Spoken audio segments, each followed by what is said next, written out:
This video is sponsored by Bymot. நீங்கள் ஆன்லைனில் எதுவும் ப்ராடக்ட் வாங்க போகிறீங்களா?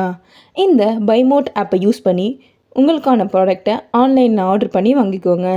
டிஸ்கிரிப்ஷனில் லிங்க் கொடுத்துருக்கேன், வேணுங்கிறவங்க செக் பண்ணிக்கோங்க.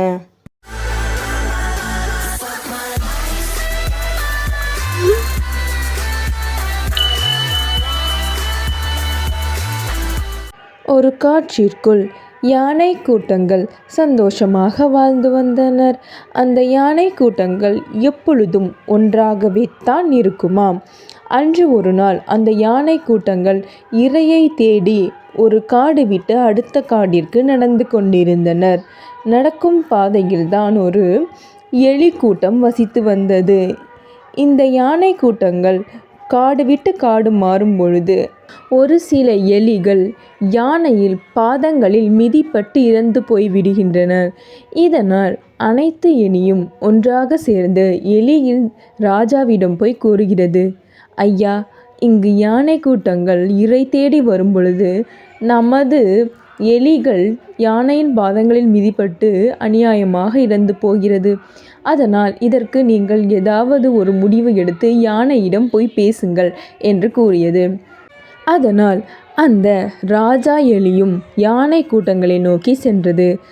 யானை கூட்டங்களை பார்த்து, ஐயா, ஒரு 5 நிமிடம் உங்களிடம் பேச வேண்டும் என்று கூற, யானையும் சொல்லுங்கள் என்று கேட்டது.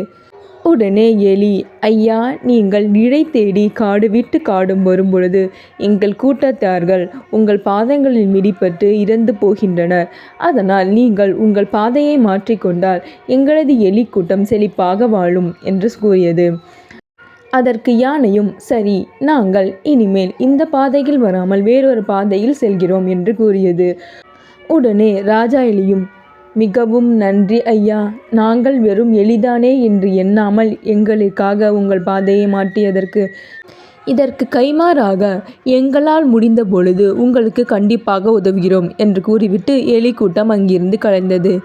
யானை கூட்டம் தனக்குள், இந்த எலி கூட்டம் நம்மை காப்பாற்றப் போகிறதா என்று சிரித்து கொண்டே அங்கிருந்து நகர்ந்தது.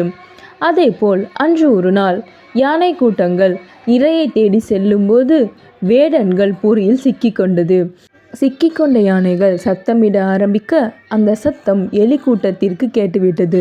அதனால் எலி கூட்டங்கள் யானைகளுக்கு ஏதோ பிரச்சனை போல என்று யானைகளை வந்து பார்த்ததும் யானை வலையில் சிக்கிக்கொண்டு இருப்பதை பார்த்தது. உடனே அனைத்து எலி கூட்டத்துடன் சேர்ந்து அந்த யானையை அந்த வலையிலிருந்து மீட்டது.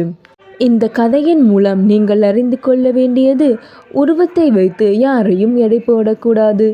சிறு துரும்பு கூட பல் குத்த உதவும். அதனால் நல்ல நண்பர்களை வாழ்வில் தேர்ந்தெடுத்து சந்தோஷமாக வாழுங்கள். நன்றி. ஓகே குட்டீஸ், இன்றைக்கான ஸ்டோரி உங்களுக்கு ரொம்ப பிடிச்சிருக்குன்னு நம்புகிறேன். உங்களுக்கு இந்த மாதிரியான ஸ்டோரிஸ் ரொம்ப பிடிக்கும் அப்படின்னா நம்ம சைனி ஸ்டோரிஸை சப்ஸ்கிரைப் பண்ணிக்கோங்க. கூடவே இருக்கிற பெல் பட்டனை கிளிக் பண்ணி உடனுக்குடன் அப்டேட்ஸை தெரிஞ்சுக்கொள்ளுங்க.